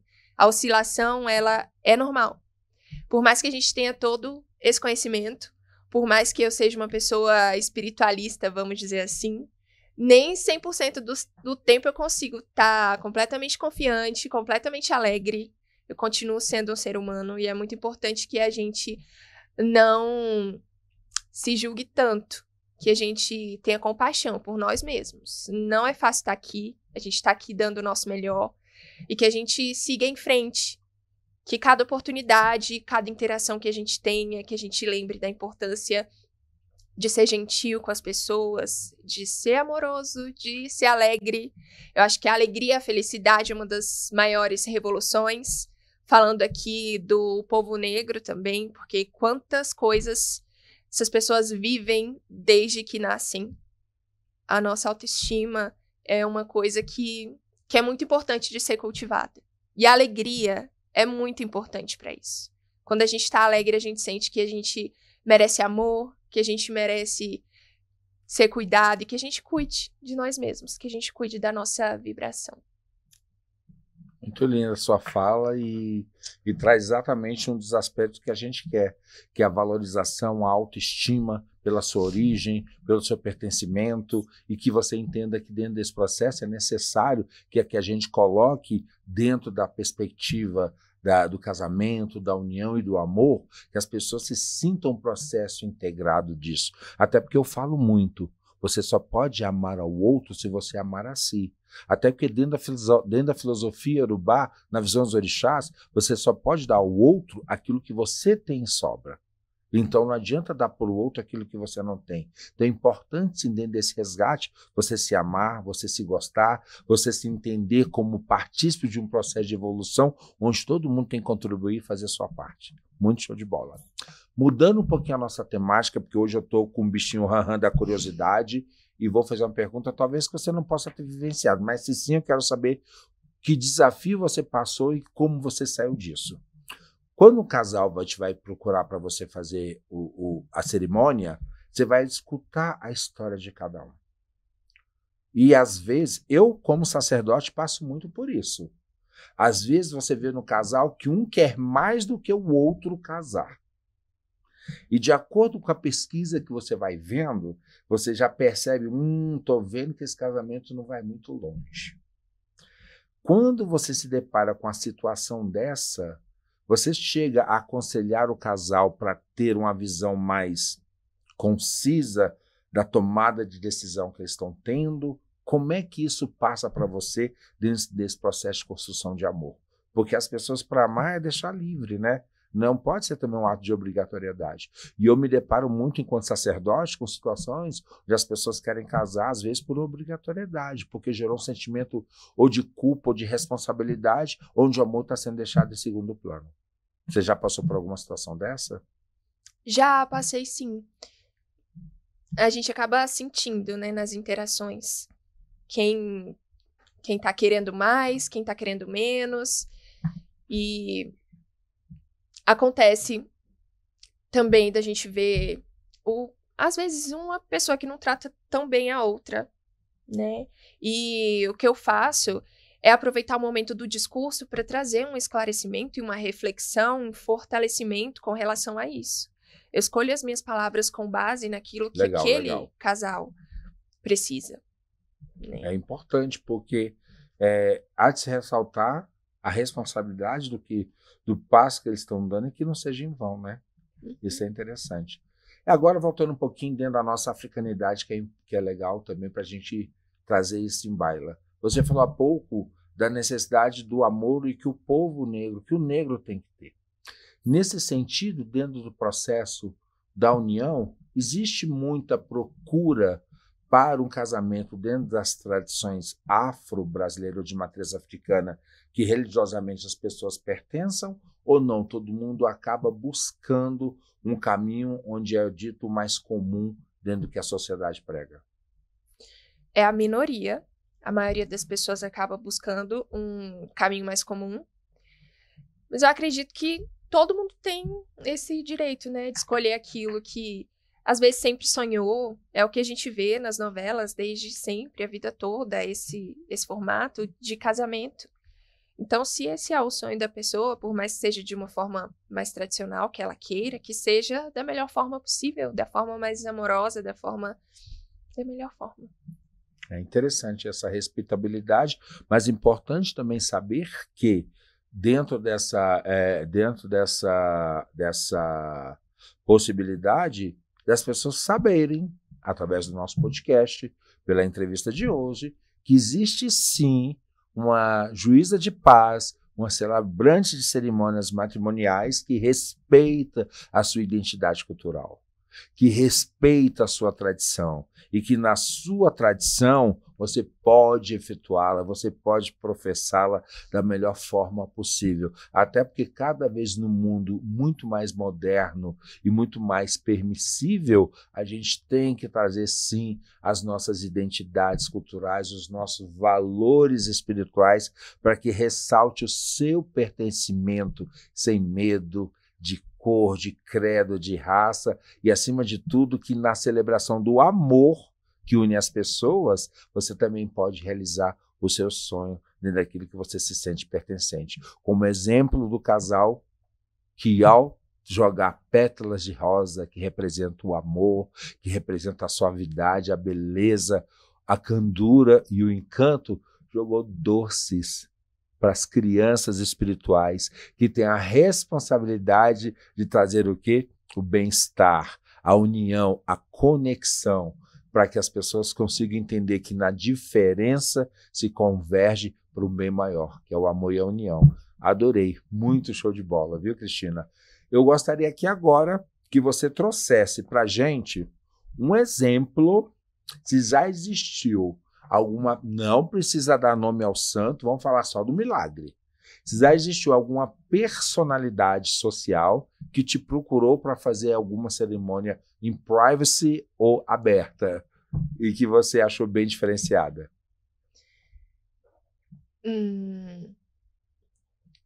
Teve um casamento que foi muito diferente. Como que é o nome daquele evento onde as pessoas se fantasiam, que elas vão normalmente fantasiadas de personagens da Marvel. Existe um evento para isso? Eu ia falar Sim. Baia Fantasia. Isso é coisa de nerd, né, gente? Cosplay, Cosplay. isso. Ah, Cosplay. E como que é o nome do maior evento de cosplay? CXP. CXP, isso. Obrigada. olha, o nosso ponto eletrônico aqui, gente, tá? Deu aqui o suporte a tempo. Nada como ter equipe e que tem conexão com tudo. Vai lá, Cris. Eu não tenho tanto conhecimento da área, tenho muito respeito e carinho, mas eu fiz um casamento de um casal que era um casal de cosplayers, e no casamento eles reproduziram uma CCXP, que é esse maior evento de cosplay que tem, né? Eles reproduziram esse evento, foi aqui em Brasília, a cerimônia, Gente, e que estavam incrível. todos os convidados fantasiados, as fantasias super elaboradas, maravilhosas. E eu fiz esse casamento, estudei bastante com relação aos filmes que eles gostam, que eles me trouxeram, para que eu fizesse menções a esses filmes. Foi quando eu nunca assisti Moana, mas era um dos filmes que eles gostavam. Então Gente, eu olha só, fiz olha a pesquisas. inspiração. Olha o insight espiritual do dia de hoje.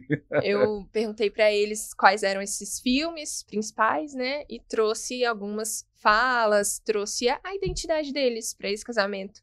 E foi amplamente divulgado. Esse casamento saiu em várias reportagens. Foi muito Aqui legal. em Brasília? Foi aqui em Brasília. Nossa, que interessante. E, por exemplo, tudo era muito significativo lá.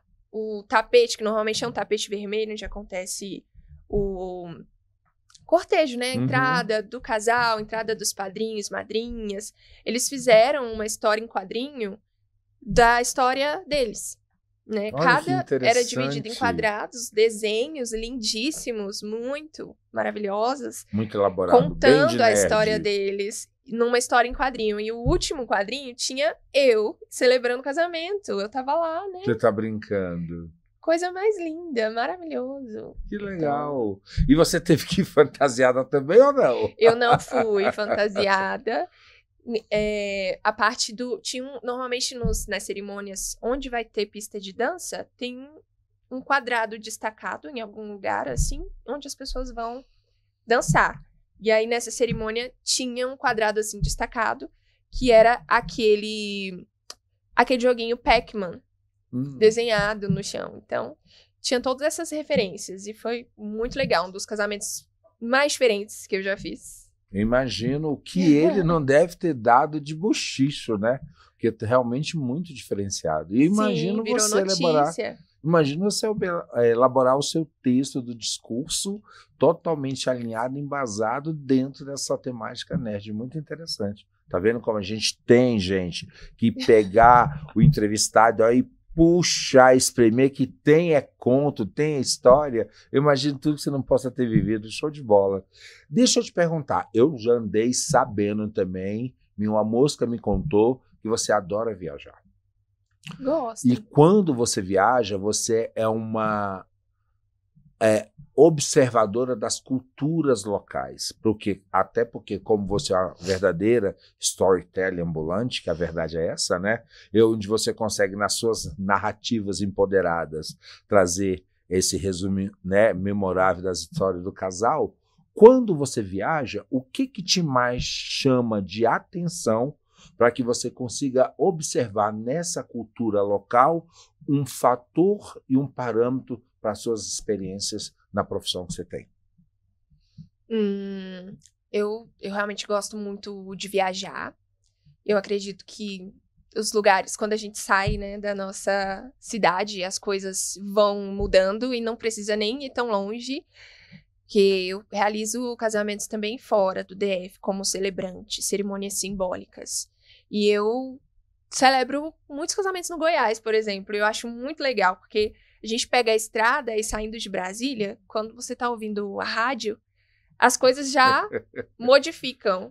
Totalmente. Propaganda de coisa pra gado, sabe? Coisas muito diferentes que a gente não tem aqui. E passando assim a fronteira do Distrito Federal, né, do estado. Então é muito bacana essa questão mais rural do Goiás. Eu gosto bastante de atender esses casais também e de trazer essa vertente. Olha que interessante, né? E acaba você adquirindo esse cenário, né? Esse contexto local e que acaba trazendo uma abordagem muito linda e aprendizado também, né? Eu sei que você, com a diversidade de eventos que você participa, que você tem uma equipe de apoio.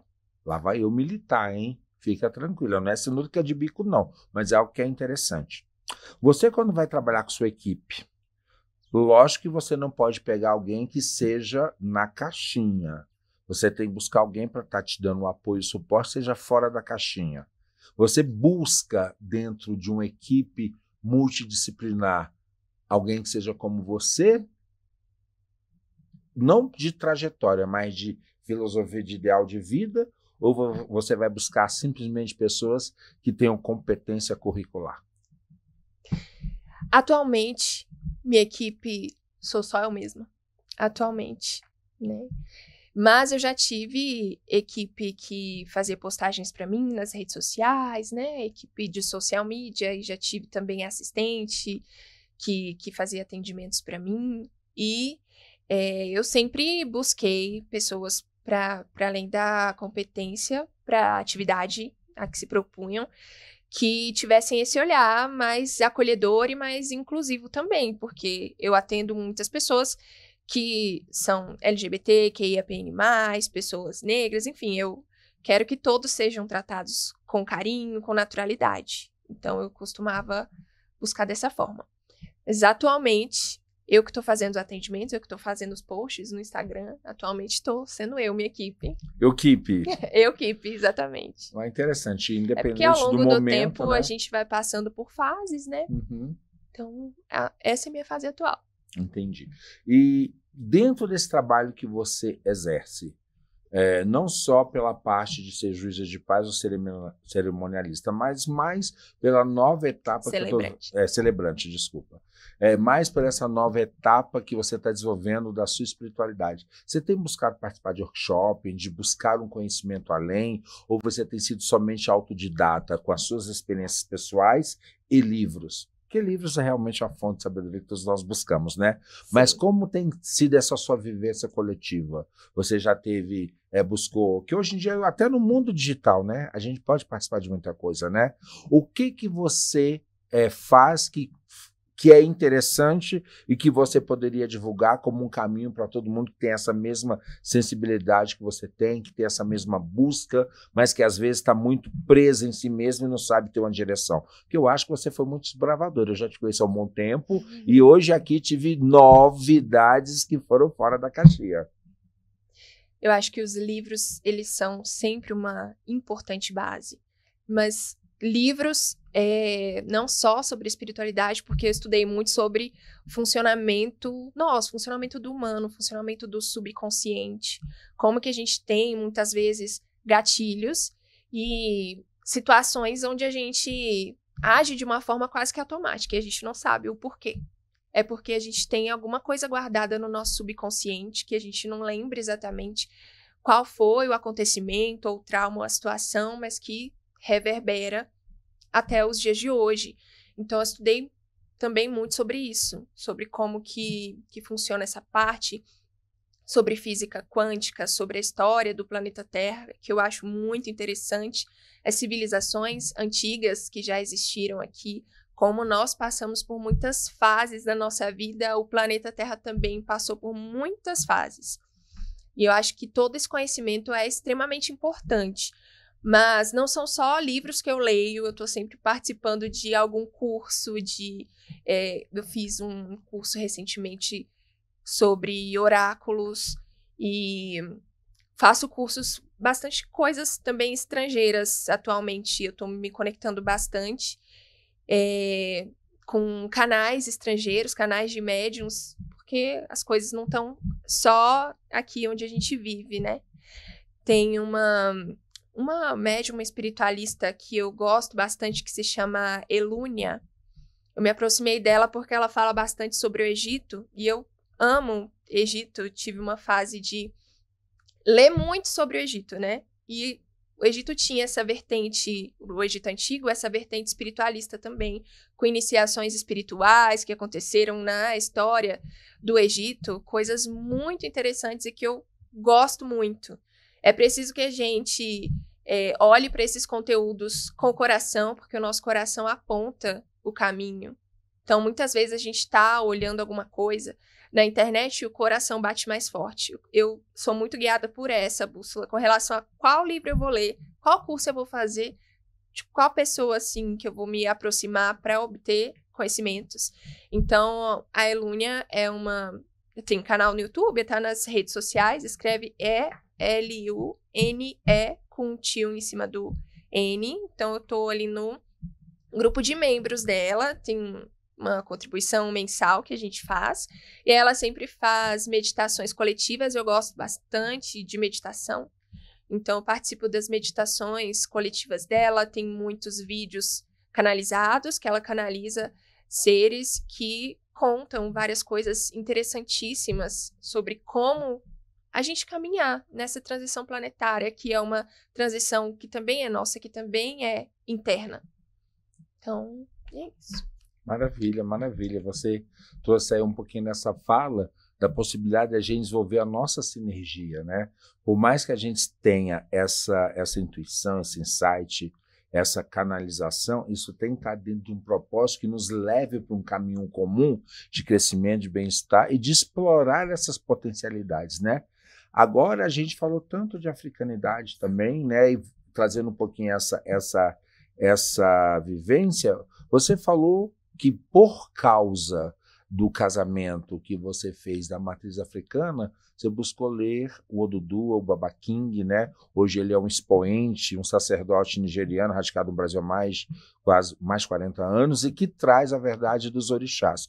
Quando você fez esse estudo para essa fala dos orixás, o que você achou da filosofia? Já que foi uma descoberta que você estava fazendo ali. Eu acho que a filosofia africana do culto Yorubá é muito inspiradora, muito importante. Eu admiro muito. Aprendi muito com o culto Yorubá também, porque é uma filosofia que trata da espiritualidade, do desenvolvimento da mediunidade, da espiritualidade, mas também muito sobre o ser humano, muito sobre a nossa vida terrena. Como que a gente pode agir para que nós sejamos seres humanos melhores, para que a gente tenha essa vida em conjunto da materialidade com a espiritualidade, independente de você ser uma pessoa que seja adepta à filosofia africana, que seja devota de orixás. Eu indico muitos conteúdos do Baba King, do Templo Odudua, porque são muito interessantes. Os ensinamentos do Baba Hikaule, que está aqui também, que é um grande conhecedor também dos orixás. Obrigado por aquilo que me toca. Da filosofia africana. É muito importante porque são ensinamentos para a melhoria da nossa vida terrena, com muito respeito aos elementos da natureza, com muito respeito a quem nós somos. Interessante. Que bom que você tenha captado tudo isso de uma forma bonita, harmônica, favorável, entendendo a mensagem, essa dinâmica ancestral, né?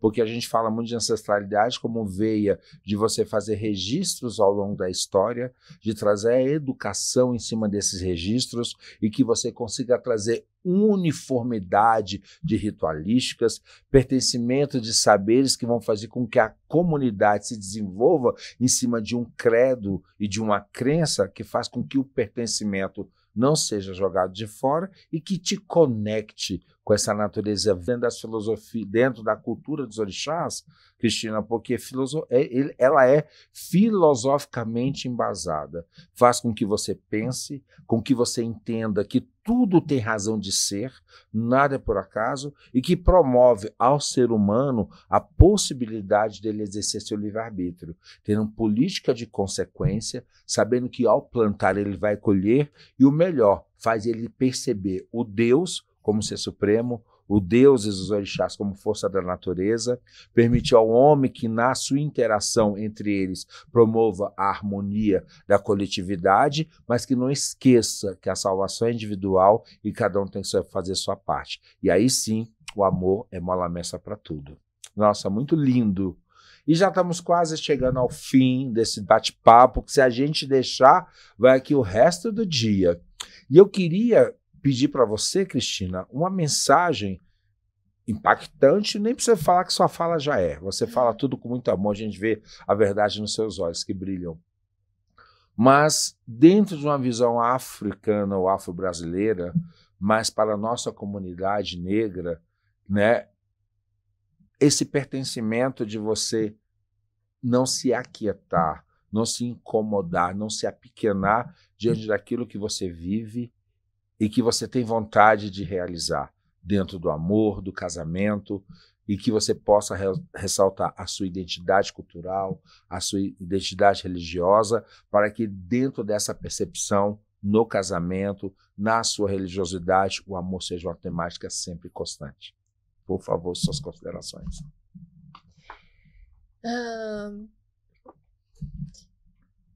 Aquilo que você traz dentro de você é quem você é quem te constrói. Tudo aquilo que você já passou em toda a sua vida constrói quem você é hoje. É muito importante que você valorize quem você é, que você tenha a coragem de ser você, que você tenha coragem de amar, que você tenha coragem de ser feliz. Por mais que outras pessoas ou as circunstâncias digam o contrário. Acredite que você está aqui para se curar, que você está aqui para ser feliz, que você está aqui para viver a sua verdade. Uma hora a sua verdade é uma, daqui a pouco pode ser outra, mas é porque a gente passa por fases na vida. Cada acontecimento, cada montanha que a gente atravessa, adiciona mais ensinamentos, mais conhecimentos sobre aquilo que a gente é capaz de fazer, sobre aquilo que a gente veio para fazer. E as pessoas têm muita dúvida sobre qual é o meu propósito nessa vida? O que eu vim aqui para fazer? O propósito de todo mundo, a princípio, é ser quem você é. Você veio aqui com certas características, com certas coisas que você gosta, certas coisas que te atraem. Não é à toa. É para que você possa ser quem você realmente é. Deixe o medo de lado. Seja você, seja feliz, se permita sorrir, se permita ver a alegria nas pequenas coisas, porque o amor, ele tá à nossa volta a todo momento. Veja a alegria nos pássaros que te rodeiam, no canto dos pássaros, na beleza de uma flor da natureza. Quando a gente está muito no desespero, muito no medo, a gente deixa essas pequenas coisas passarem, essas pequenas alegrias, essas pequenas representações do amor divino que estão à nossa volta. Aquela música que você gosta, que toca o seu coração, que te deixa mais alegre, o sol batendo na sua pele. Nós estamos cheios de bênçãos à nossa volta, que a gente possa abrir nosso coração para receber essas bênçãos. Você da comunidade negra, você que é uma pessoa negra, o amor também é para você. Você merece ser amado, mas você merece se amar. Você precisa dar esse amor para você mesmo. Você precisa se dar esse aval de crescer, de ser feliz, de se amar. Seja você. Axé, que lindo, emocionante. Eu falei, gente, ela é diferenciada, ela é dimensional. E que bom que você falou isso. A gente se sentir, sabe, pertencente, a gente se sentir inteiros nesse processo, a gente amar e ser amado, a gente entender que podemos sim ocupar todos os espaços de valor e que qual a sociedade entenda que no respeito e na construção solidária e inclusiva, o espaço vai depender de cada um. Que não exista cerceamento de inclusão, que não exista cerceamento de oportunidades, porque dentro dessa premissa a gente vai conseguir sim se destacar pela competência, pela qualidade que cada um traz em si.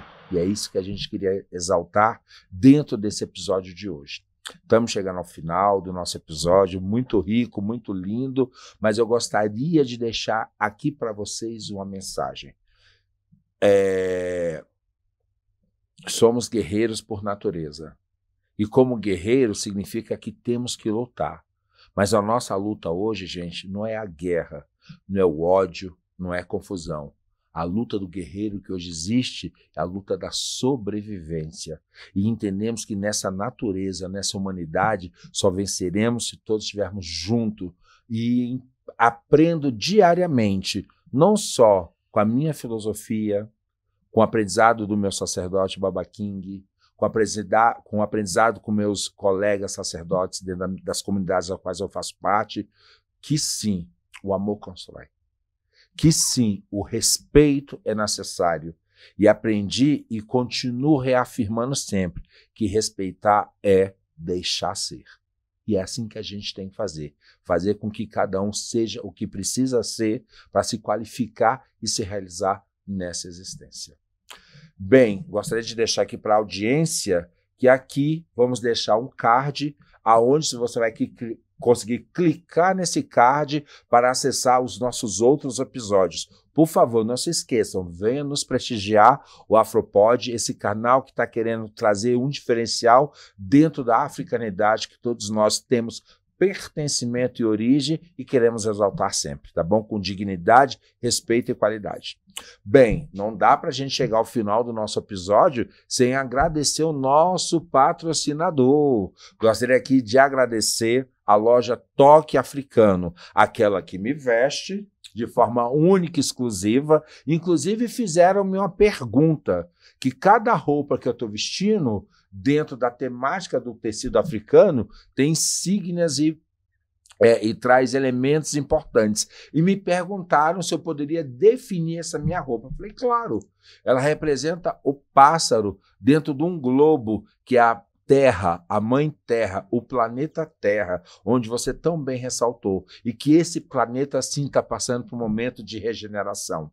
E isso, dentro dessa roupa, vai representar a possibilidade que nós temos de voar de encontro aos nossos sonhos, para que a gente se realize dentro de tudo da competência e do potencial que essa Mãe Terra tem para nos oferecer. E é assim que eu trago para mim e desejo para todos aqui e para a nossa audiência, que trago de melhor para isso. E claro, não só na temática dessa roupa, mas em tudo aquilo que você achar que essa loja pode oferecer, porque a Toque Africano é o local aonde a sua raiz você se encontra. E aproveitando o nosso patrocinador, é claro que a gente não ia deixar, Cristina, de trazer um presente do Toque Africano para você. Que linda! Uma bolsa num design africano lindíssimo, belíssimo, que você possa usufruir de tudo. Sim, o nosso patrocinador é danado de bom. Gente, sigam a Toque Africano nas suas redes sociais, @toque.africano, aonde a sua raiz te encontra. E eu, mais uma vez, gostaria de agradecer para essa oportunidade tão linda, tão rica deste encontro, onde percebemos um valor inestimável dentro daquilo que é o seu trabalho enquanto juíza de paz, daquilo que é o seu trabalho enquanto celebrante de casamentos, falei certo dessa vez, né? E principalmente do seu trabalho enquanto ser humano, disposta a se abrir, se desvendar, ser uma referência de coragem, de ser destemida, para mostrar ao mundo e às pessoas que perpassaram pelo um pouco da sua história que você compartilhou conosco, esse encorajamento de enfrentar a vida em todos os seus momentos. Que a gente sabe que a vida é uma inconstante na constância da existência de cada um de nós. Eu gostaria de agradecer imensamente a você e deixar aqui você para fazer essas considerações finais. Cristina, por favor. Muito obrigada pelo convite, por estar aqui, para estar aqui nesse momento histórico, nesse podcast tão importante. Obrigada, Toque Africano, por essa bolsa maravilhosa. Eu amei, é linda demais. Eu quero agradecer a cada um que assistiu esse vídeo até aqui. São temáticas muito importantes, muito diferenciadas. Muito obrigada pelo seu carinho. Eu vou deixar aqui o meu Instagram, para que você possa conhecer mais sobre o meu trabalho. É @cristinalopes.casamentos. Muito, muito obrigada por você estar aqui conosco. Maravilha, mais uma vez eu que agradeço a você e a nossa audiência por ter estado aqui conosco, e nos siga nas redes e, se possível, sigam-se não só o Afropod dentro das redes sociais, @afropodbr, e também eu, gente, o seu @bababorô e Fadi. Vamos nos prestigiar para que cresçamos juntos e consigamos cada vez mais divulgar o que de bom a gente tem para apresentar e abrilhantar o mundo onde vivemos. Axé a todos.